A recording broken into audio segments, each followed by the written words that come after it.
This video is brought to you by CHITA. I started using this thinking it was just a chair, but I've been working from it more than my desk. And that's kind of the problem, because this is supposed to be where the work happens. Hey, welcome back to The Block. I'm Roger saying, around here I explore cameras, gear, and workflows behind the content that we create. This one's a little different. It's not a camera, it's not even really gear, but somehow it found its way into my workflow. All right, this is the Atlas Zero-Gravity Recliner. Well, kind of. And I originally thought that this was just gonna be a place to sit at the end of the day, something comfortable to relax in. Now, I know it's taken apart right now, but this is how it comes in the package. But I have used it quite a bit. And after using it for a bit, it kind of became a second place I go to work. Not for editing timelines or exporting projects, but for everything that happens before that and after. I tend to build everything around the desk. This is where everything happens. Editing, scripting, uploads, all of it lives right here. And I spend a lot of time optimizing this space. Faster computers, better cameras, cleaner setups. But the longer I've been doing this, the more I notice there's a whole part of the process that doesn't happen at the desk.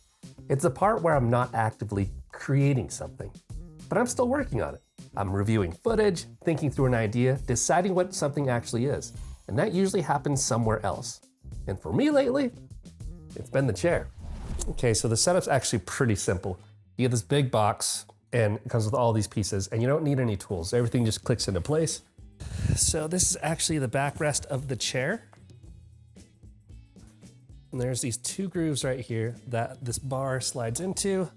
It's funny because it's called the Zero-Gravity chair. And honestly, putting this together, gravity does its thing. Push down and it's locked into place. Then you've got these two back arms. This one just slides right there. This one slides in right here. And there's a plug that plugs right into the back, right underneath. And you just plug this guy into the wall. And that's basically it. No tools, no complicated steps. As you can see, setup was quickly and I was up and using it pretty quickly myself. Now let me show you something cool. The main thing here is the zero gravity position. Using these buttons right here, it'll recline. You push the front one and it'll start to recline. And it reclines back to about 140 degrees. Everyone's seen like a lazy boy where you sit this way, but it's 140 degrees. And it lifts my legs up higher than a normal chair. And what that does is shift how my weight is distributed.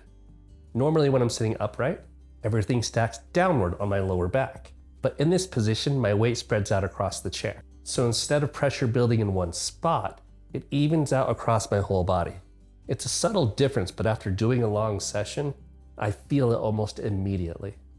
All right, let's do this again, because the footrest also lifts a bit higher than most recliners. And extra height matters more than I expected. Because my legs aren't just slightly elevated, they're fully supported. So I don't get that same tension in my legs or that pressure in my lower body. It just feels balanced. The cushioning is soft, but it still holds its shape. So I'm not sinking in and getting stuck. I could shift positions, I can sit upright, I could recline back just a little, and it adapts with me. And overall, it just feels simple. I sit down and it works. There's also built-in USB-A and USB-C charging on the right side, which sounds small, but it's probably one of the reasons I end up staying here longer than I planned to. I'll bring my phone over, sometimes my iPad, and this turns into more of a casual workspace, not a full production setup. But it's enough to review things, think through edits, or just sit with an idea. So this is usually where I review footage now. I'll sit here, scroll through the clips, watch things back a few times, and just see how it feels. And I notice I pick up on different things here than I do at my desk. Because I'm not in that same mindset of trying to fix everything. I'm just looking at it, just observing. Sometimes I'll even make little notes for myself. And sometimes I won't. But sometimes I'll just sit here for a bit and do absolutely nothing at all. And honestly, as rare as that is, that part has probably been the most useful. Because you gotta unplug sometimes and reset. One thing I've been noticing is separating where I execute from where I think. The desk is where I actually make the thing, And that's where decisions get locked in. But this is where I figure out what it should be. And having a different space for that, even if it's just a chair in another room, changes how I approach the work. It gives me a little distance from it, and sometimes that's all I need. All right, if you're curious about this one later, I left the link below. CHITA is running a sale on it right now. It's a sweet chair, Atlas Zero-Gravity Recliner. But yeah, this has just been something I've been using a lot lately, so go check it out. After using the chair for a bit, here's where I land. It's comfortable, like actually comfortable. The zero-gravity position makes a real difference, especially after sitting at a desk for long periods of time. And it fits my workflow more than I expected. Not as a replacement, but as a second space. It's not replacing my desk. I'm not editing full projects in this chair. I'm not doing heavy work in this chair. And if anything, it makes it a little harder to go back to the desk once I get used to it. But for me, having a second place to reset has been more useful than I thought that it would be. I spent a lot of time optimizing the tools that I use to create. Cameras, lenses, lighting, setup, all of that.